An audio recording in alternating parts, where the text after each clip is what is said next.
श्री शिवाय नमस्तु भयम। दोस्तों, आप सभी लोग जानते हैं कि 30 जनवरी 2026 यानी शुक्रवार को पड़ रही है माघ मास की शुक्ल पक्ष प्रदोष व्रत। और दोस्तों, ये वह तिथि है जो माघ मास में पड़ने वाली सबसे बड़ी तिथि है, क्योंकि यह शुक्रवार के दिन पड़ रही है और इसका बहुत ही बड़ा और विशेष महत्व होता है। पूज्य गुरु जी ने कहा है कि अगर कभी भी मौका लग जाए और माघ महीने की प्रदोष व्रत शुक्रवार को पड़ जाए तो आप लोगों को 5 गेहूं के दाने वाला उपाय तो अवश्य ही करना चाहिए। इन दोनों का संयोग बहुत ही कम आता है। इसी के साथ में गुरुजी ने अपनी शिव पुराण कथा में बताया है कि इस दिन आपको एक 5 गेहूं के दाने वाला उपाय तो आपको अवश्य ही करना चाहिए, क्योंकि ऐसा दिन पूरे साल में सिर्फ एक ही बार आता है। और दोस्तों, आप सभी लोग जानते हो कि शुक्रवार प्रदोष व्रत का अगर सबसे बड़ा कोई उपाय है तो वह 5 गेहूं के दाने वाला उपाय है। तो दोस्तों, शुक्रवार प्रदोष व्रत के दिन आप लोगों को इस 5 गेहूं के दाने वाला उपाय को जरूर करना है। बहुत सारे लोग होंगे जिन लोगों ने इस उपाय को ना किया हो, मतलब पूरा साल निकल गया, उन्होंने किसी भी दिन इस 5 गेहूं के दाने वाला उपाय को ना किया हो। पर दोस्तों, आपके पास एक आखिरी मौका बचा हुआ है, जो कि 30 जनवरी 2026 शुक्रवार प्रदोष व्रत के दिन है। इस दिन आप लोगों को इस वाले उपाय को कर लेना है। भले ही आपने पूरे महीने भर इस उपाय को ना किया हो, पर अगर आपने इस माघ महीने के शुक्रवार प्रदोष व्रत के दिन अगर इस वाले उपाय को कर लिया तो आपको इस उपाय को करने का वह फल मिलेगा जिसकी आपने कभी कल्पना भी नहीं करी होगी। इसीलिए आप लोग इस वाले उपाय को एक बार जरूर कर लेना है, ताकि आप लोगों के हाथ से ये मौका ना जा सके और आपको इस उपाय को करने का फल मिल सके। दोस्तों, ये उपाय जी ने अपनी अभी की ही श्री शिव महापुराण की कथा में बताया है जी। इस उपाय को आज हम आपको बहुत अच्छे से समझाने वाले हैं। इस वीडियो को देखने के बाद इस उपाय को समझने के लिए आपको कोई और वीडियो को देखने की जरूरत नहीं पड़ेगी। तो चलिए दोस्तों, उपाय को शुरू करते हैं। देखिए, ये इस माघ महीने के शुक्रवार प्रदोष व्रत के दिन ये इतना खास होता है, इतना महत्वपूर्ण होता है। देखा गया है कभी कभी बड़े बड़े पाठ अनुष्ठान से जो मनोकामना पूर्ण नहीं होते, वह माघ महीने की शुक्रवार प्रदोष व्रत के दिन एक छोटे से उपाय करने से ही आपकी मनोकामना पूर्ण हो जाती है। और बहुत सारे लोगों ने इस उपाय को किया भी है और उनको इस उपाय को करने का फल भी जरूर मिला है। अगर आप लोग भी इस उपाय को करना चाहते हैं तो आप इस उपाय को पहले अच्छे से समझ लेना, सुन लेना, उसके बाद करना। आपको इस उपाय का फल जरूर मिलेगा और इस उपाय को कर लेने से आपके घर में चाहे किसी भी प्रकार की दोहक और समस्या क्यों ना चल रही हो, आपको उसका कारण भी नहीं पता है कि भाई ये समस्या किस कारण से चल रही है। उसका कुछ भी कारण हो सकता है, जैसे पितृदोष हो सकता है या किसी भी तरह का मंगल दोष भी हो सकता है। तो इस दिन आप लोगों को यह वाला उपाय कर लेना है। यह एक ऐसा उपाय है जिस उपाय को अगर किसी विशेष दिन पर किया जाए तो भाई उस विशेष दिन का जो है वो तो हमें मिलता ही मिलता है, पर हमने उस दिन पर इसको किया है तो हमें उससे भी बड़ा फल मिलता है और फल बहुत जल्दी मिलता है, क्योंकि आप इस उपाय को बहुत ही बड़े और विशेष दिन पर कर रहे हो। तो चलिए अब उपाय के बारे में बात करते हैं, लेकिन उससे पहले आप लोगों को यह जानना आवश्यक है कि आखिर ये उपाय किस समय करना है, किसको करना है और कैसे करना है। तो चलिए हम आगे आपको वीडियो में एक एक करके बता देते हैं। लेकिन उससे पहले अगर आप लोग हमारे चैनल पर पहली बार आए हैं या फिर मेरी आवाज पहली बार सुन रहे हैं तो हमारे चैनल को सब्सक्राइब जरूर कर लेना और इस वीडियो को लाइक करके कमेंट बॉक्स में श्री शिवाय नमस्तु भयम ओम नमः शिवाय जरूर टाइप कर देना। तो दोस्तों, इस 5 गेहूं के दाने वाला उपाय को हमें इस शुक्रवार प्रदोष व्रत के दिन कैसे करना है, किसको करना है, किस समय करना है और कहां पर करना है, ये सारे सवालों के जवाब आपको इस वीडियो में मिल जाएंगे। और जो ये वीडियो देखिएगा भाई उसको 5 गेहूं के दाने वाला उपाय करना चाहिए, क्योंकि इस दिन एक गेहूं के दाने का भी बहुत ही बड़ा और विशेष महत्व होता है। और जब बात आ जाए 5 गेहूं के दाने वाला उपाय की तो ये सोने पे सुहागा वाली बात हो जाती है और ये एक बहुत ही बड़ा उपाय हो जाता है इस शुक्रवार प्रदोष व्रत का। तो अब दोस्तों, इस 5 गेहूं के दाने वाला उपाय को आखिर करना किसको है, सबसे पहले हम लोग वो बात जान लेते हैं। तो देखो, घर की जो बड़ी माताएं बहनें होती हैं, उन माताओं बहनों से कोई भी एक बड़ी माता बहन इस वाले उपाय को कर सकती है। और दोस्तों, अगर आप चाहें तो अपने घर में से सभी सदस्यों को भी इस उपाय को करवा सकते हैं। अगर किसी व्यक्ति की खुद की कोई मनोकामना है, खुद की कोई दुख और परेशानी है जो कि वह अपने लिए ही करना चाहता है, इस वाले उपाय को तो वह खुद अपने लिए भी कर सकता है। बाकी अगर कोई घर में से ऐसा है जो कि अपने पूरे घर परिवार की सुख और शांति के लिए यह वाला उपाय करना चाहता है तो वो भी कर सकता है, उसमें भी कोई दिक्कत वाली बात नहीं है। कहने का मतलब यह है कि इस उपाय को हर एक सदस्य भी कर सकता है और पूरे घर परिवार के सदस्य के लिए घर की बड़ी माताओं बहनों में से कोई एक माता बहन भी कर सकती है। माताएं बहनें अगर घर में उपस्थित ना हो या वह यह वाला उपाय ना कर पा रही हो तो फिर घर का कोई सदस्य भी इस 5 गेहूं के दाने वाला उपाय को कर सकता है, चाहे फिर वह पुरुष ही क्यों ना, उसमें कोई भी दिक्कत वाली बात नहीं है। उसके बाद में दोस्तों जो अगला प्रश्न निकल कर आता है वो ये आता है इस उपाय को लेकर कि आखिर इस उपाय को हमें किस समय करना है, सुबह के समय करना है कि शाम के समय करना है। तो देखो इस वाले उपाय को आप लोग सुबह के समय भी कर सकते हो और शाम के समय प्रदोष काल में भी कर सकते हो। अब अगर आप पूछो कि भाई साहब सबसे उत्तम समय कौन सा रहेगा इस 5 गेहूं के दाने वाला उपाय करने का, तो हम आपसे बस यही कहेंगे कि इस उपाय को आप सुबह के समय करेंगे तो ज्यादा बेहतर होगा। बाकी अगर प्रदोष काल शाम के समय भी करेंगे तो भी अच्छा होगा, उसमें कोई भी दिक्कत वाली बात नहीं है। तो अब दोस्तों जो अगली सबसे बड़ी और महत्वपूर्ण बात आती है वो ये आती है कि सुबह अगर हम उपाय को करेंगे तो हमें कितने बजे से लेकर कितने बजे तक के बीच में करना है, और शाम के समय प्रदोष काल में करेंगे तो हमें कितने बजे से लेकर कितने के बीच में करना है। तो देखो सुबह जितनी जल्दी हो सके आप उपाय को करने की कोशिश करना। बाकी अगर किसी कारणवश लेट भी हो जाओ, थोड़ी देर भी हो जाए, तो 10 या 11 बजे तक भी आप उपाय कर लेना, पर 12 बजे से ज्यादा देरी ना हो, ठीक है, इस बात का ध्यान रखना। उसके बाद में दोस्तों अगर शाम के समय प्रदोष काल की बात करें, प्रदोष काल का जो समय है होता है वो शाम के 6 बजे से शुरू हो जाता है। मतलब शाम के 6 बजे लेकर 7 बजे के बीच का जो समय होता है यह समय प्रदोष काल का समय होता है। तो आप इस उपाय को 7 या 8 बजे के बीच में भी कर सकते हो। मतलब शाम के 6 बजे से रात 8 बजे के बीच में आप कभी भी इस वाले उपाय को कर सकते हो, उसमें कोई भी दिक्कत वाली बात नहीं।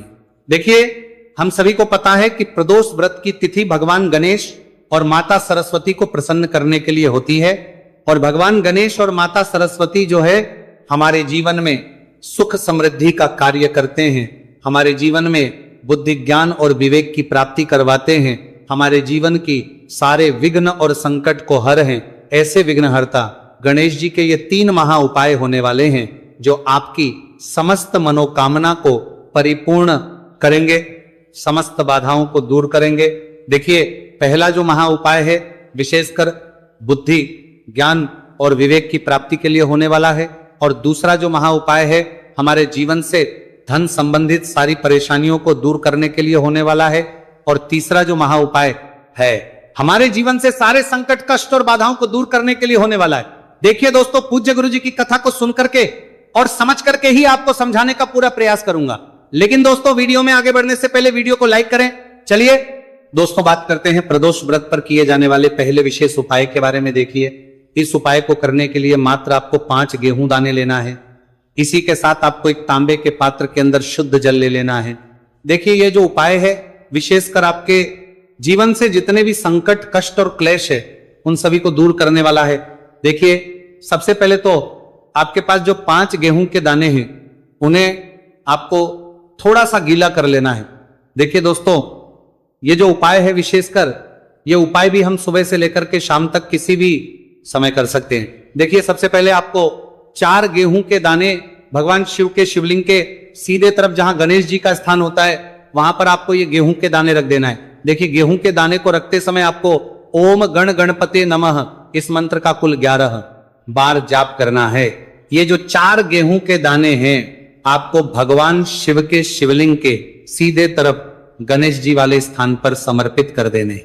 अब दोस्तों आपके पास जो एक गेहूं का दाना यानी कि 5वां और अंतिम जो गेहूं का दाना बचा है उसे आपको उस जल के पात्र के अंदर डाल देना है, और गेहूं से युक्त ये जो जल है आपको भगवान शिव के शिवलिंग पर समर्पित कर देना है। श्री शिवाय नमस्तुभयम इस मंत्र का जाप करते हुए देखिए जल समर्पित करने के बाद आपको भगवान शिव से और भगवान गणेश से प्रार्थना कर लेनी है कि हमारे जीवन में जितने भी संकट कष्ट और क्लेश हैं उन सभी को आप दूर करें, साथ ही साथ हमें हमारे जीवन में बुद्धि ज्ञान विवेक और ऐश्वर्य की प्राप्ति हो।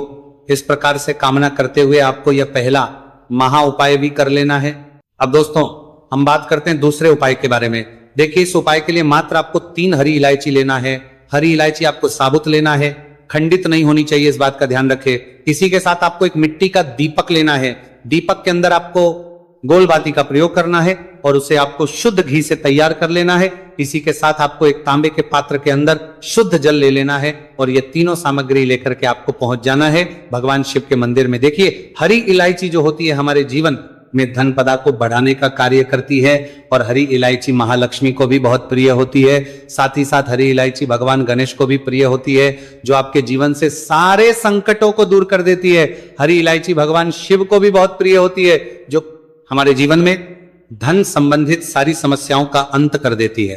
देखिए, आपके पास जो 3 हरी इलायची है उनमें से आपको सबसे पहली जो हरी इलायची है भगवान गणेश जी वाले स्थान पर समर्पित कर देनी है। ओम गण गणपते नमः इस मंत्र का कुल 11 बार जाप करते हुए। देखिए, दूसरी जो इलायची है आपको भगवान शिव के शिवलिंग पर समर्पित कर देनी है। देखिए, अब जो आपके पास एक जल का पात्र है उसमें से थोड़ा सा जल आपको जहां आपने पहली हरी इलायची समर्पित की है गणेश जी वाले स्थान पर, वहां पर समर्पित कर देना है। और अंत में जो आपके पास थोड़ा सा जल और बचेगा उसे आपको पूरा जल भगवान शिव के शिवलिंग पर शुक्र महादेव का स्मरण करते हुए आपको यह जल समर्पित कर देना है।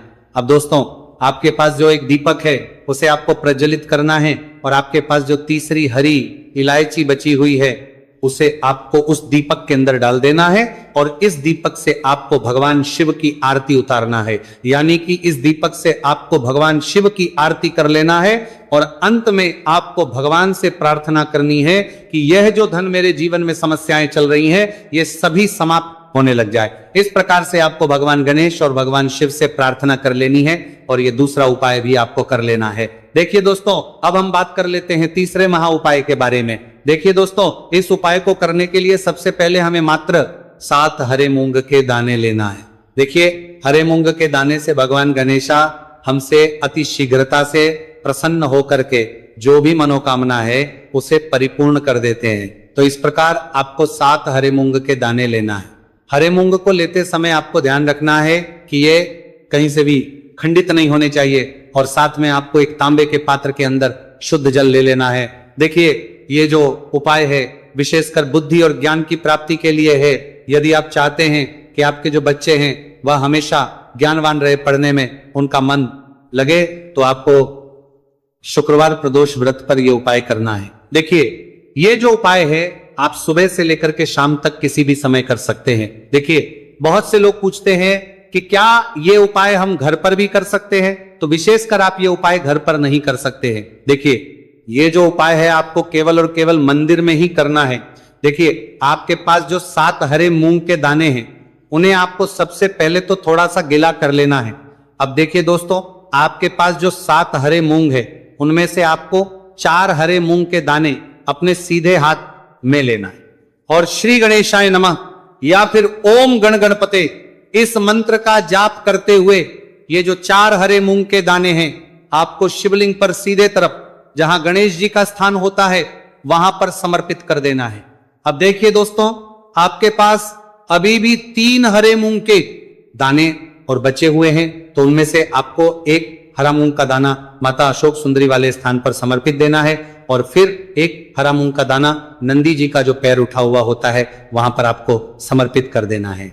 अब देखिए दोस्तों, आपके पास जो 7वां और अंतिम हरा मूंग का दाना बचेगा उसे समर्पित करने से पहले आपके पास जो जल का पात्र है उसमें से थोड़ा सा जल आपको भगवान गणेश जी वाले स्थान पर समर्पित करना है, फिर थोड़ा सा जल भगवान कार्तिकेय जी वाले स्थान पर समर्पित करना है, फिर थोड़ा सा जल माता अशोक सुंदरी वाले स्थान पर समर्पित कर देना है और थोड़ा सा जल आपको मां पार्वती के हस्तकमल यानी कि कटी वाले भाग पर समर्पित कर देना है। अंत में आपके पास जो जल बचेगा उसमें आपके पास जो 7वां और अंतिम आराम होंगे उसे आपको जल के पात्र के अंदर डाल बनाने वाला देना है और उसके बाद आपको भगवान शिव के शिवलिंग का अभिषेक कर देना है। श्री शिवाय नमस्तुभयम इस मंत्र का जाप करते हुए, जल समर्पित करते हुए आपको यही प्रार्थना करनी है कि मेरे में या फिर मेरे घर में जो ये समस्याएं हैं ये सारी समस्याएं दूर हो जाए।